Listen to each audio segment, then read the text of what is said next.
Voyager durable, c'est pas réservé aux autres, c'est pas un mode de voyage, ça doit être une norme aujourd'hui et en fait c'est qu'une question de choix à faire dans ces voyages. Pour vous, c'est quoi un touriste engagé et responsable?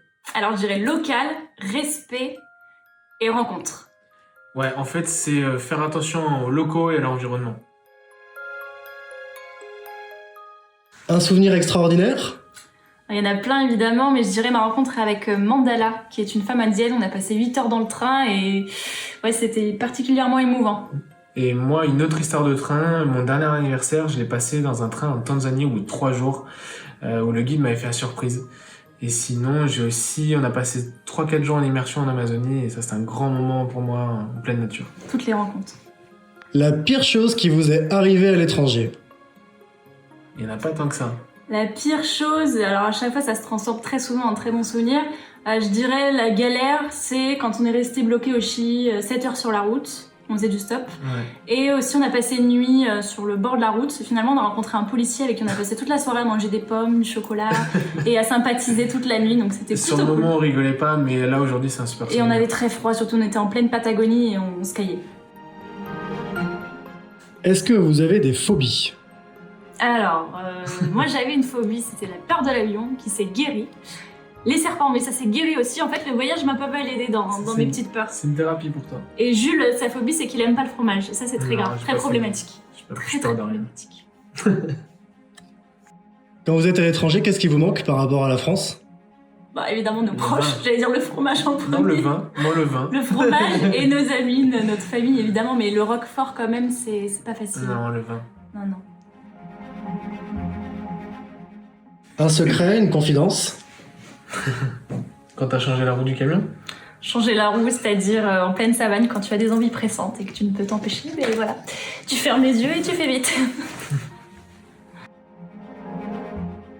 Quel est votre plat préféré? Le roquefort. Chicken biryani.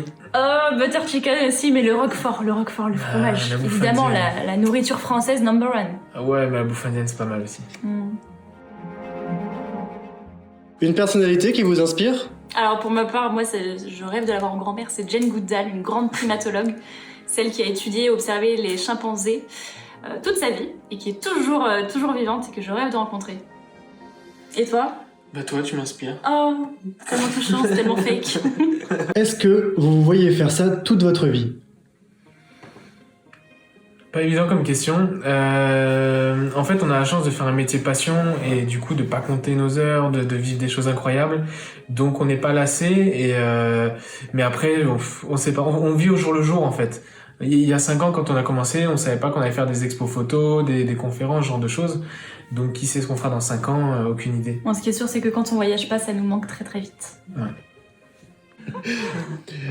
En quoi ce que vous faites peut contribuer à changer le monde? Alors changer le monde, c'est un grand mot quand même, C'est c'est pas une grave. belle ambition. L'améliorer et faire notre petite part de colibri, oui.